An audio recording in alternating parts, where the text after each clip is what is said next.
Hi, it's Miss Howard and we're ready to share chapter 7 of our novel The Enchanted Wood.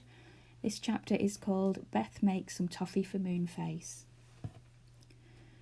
The children talked about nothing else but their faraway tree and its strange folk for days after their adventure.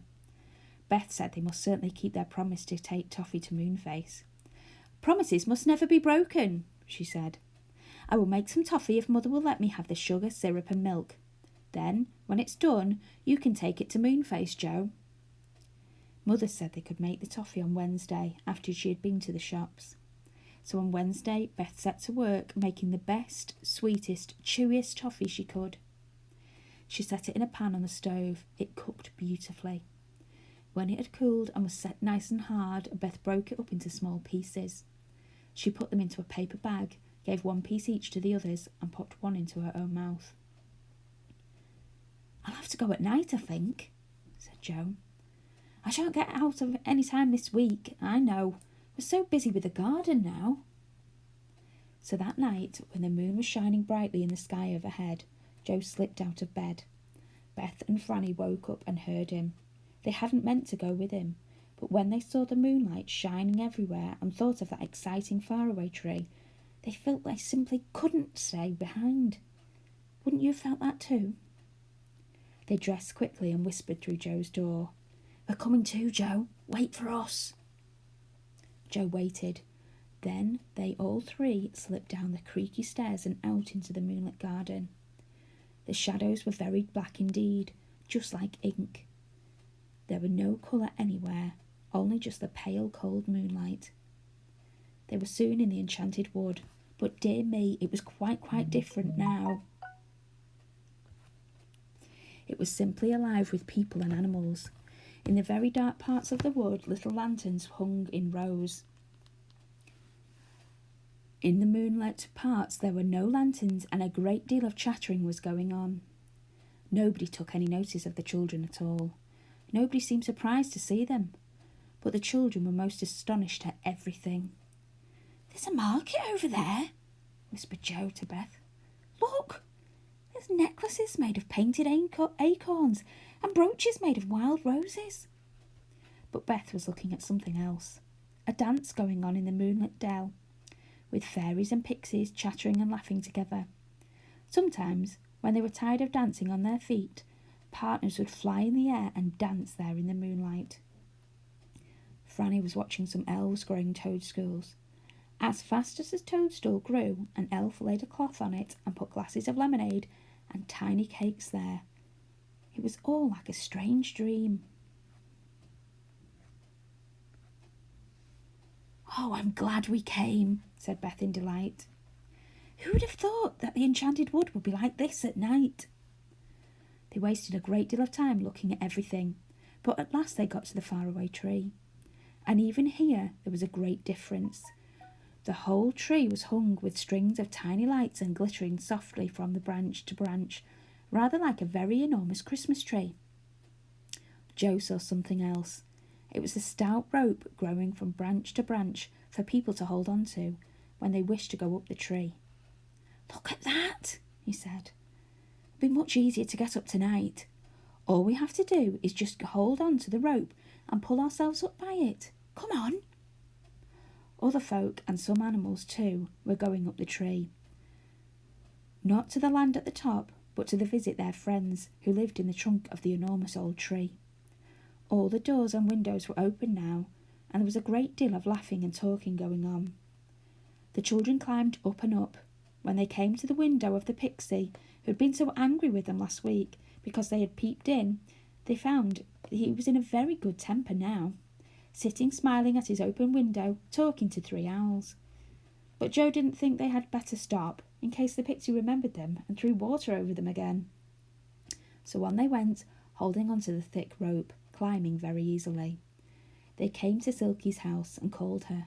She was at her stove baking something. Hello, she said, looking up and smiling. So you're here again, just in time too, because I'm baking pop cakes, and they are most delicious, hot. Her silky golden hair stood round her like her tiny face, which was red with baking. Joe took out his bag of toffee. We're really taking them to Moonface, he said. But do have one. Silky took one and then gave them 3 hot pop cakes each. My goodness, how lovely they were, especially when they went pop in the children's mouths. We mustn't stop, Silky dear, said Beth. We're still a long way to go up the tree. Well, look out for Dame Washalot's washing water then, said Silky. She's dreadful at night. She knows there are a lot of people up and down the tree, and she just loves to soak them with her dirty water. The children went up. They passed Mr. What's-his-face, still fast asleep and snoring in his chair, and dodged Dame Washalot's water sloshing down. Nobody even got splashed this time. Franny laughed. This really is the funniest tree I ever knew, she said. You simply never know what's going to happen. They pulled themselves up and up by the rope and came at last to the top. They knocked on Moonface's yellow door. Come in, yelled a voice, and in they went. Moonface was sitting on his curved bed, mending one of his cushions. Hello, he said. Did you bring me that toffee you owe me? Yes, said Joe, handing him a bag. There's a lot there, Moonface. Half to pay you for last week's slippery slide, and half to pay you if you'll let us go down it again tonight. Oh my, said Moonface, looking with great delight into the bag. What lovely toffee!